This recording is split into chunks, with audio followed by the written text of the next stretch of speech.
છતાં કેટલાક લોકો કોઈને કોઈ પ્રકારે એ રાજનીતિમાં હોય પણ એ પણ કંઈક મર્યાદા હોય.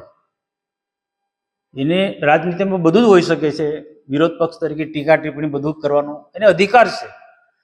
પરંતુ ગુજરાતમાં છેલ્લા 1 વર્ષથી હું જોતો આવ્યો છું કે આમ આદમી પાર્ટીના કેટલાક નેતાઓ આખા ટ્રાઇબલ વિસ્તારની અંદર અલગ અલગ તાલુકામાં અલગ અલગ જિલ્લાઓમાં પ્રવાસ કરે છે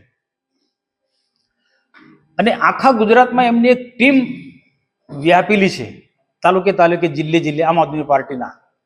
હું તો કહું એક પ્રકારના એજન્ટ પ્રકારના લોકો છે.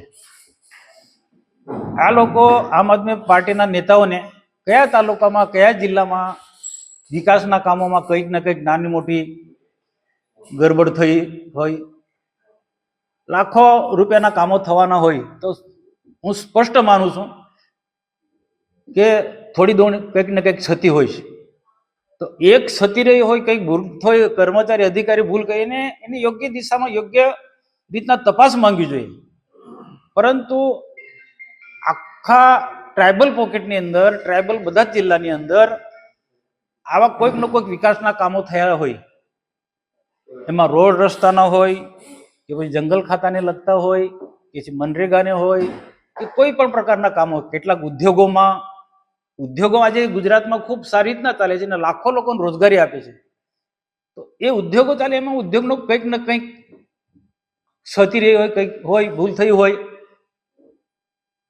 તો તેમાં પણ ઉદ્યોગોમાં પણ આ જે એક ટીમ છે આમ આદમી પાર્ટીના નેતાઓની, ને ટ્રાઇબલ વિસ્તારમાં ખાસ એવા નેતાનો પ્રવાસ હોય છે.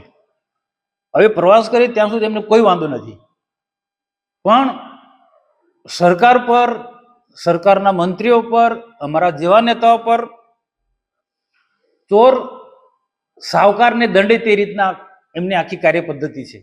પરંતુ આ જે નેતાઓ શું કરે છે કે એક કામને તપાસ માંગે, જિલ્લા સંકલનની મિટિંગમાં પણ તપાસ માંગે, સરકારમાં પણ તપાસ માંગે, ને તપાસ માંગ્યા પછી થોડાક હાઇલાઇટ પણ કરે સોશિયલ મીડિયામાં કે મીડિયા દ્વારા ગમે રીતના કે આ તપાસ ફલાણે માંગી, ને પછી એ અધિકારીને એ એજન્સી પાસે એનો તોડો પાણી કરે છે.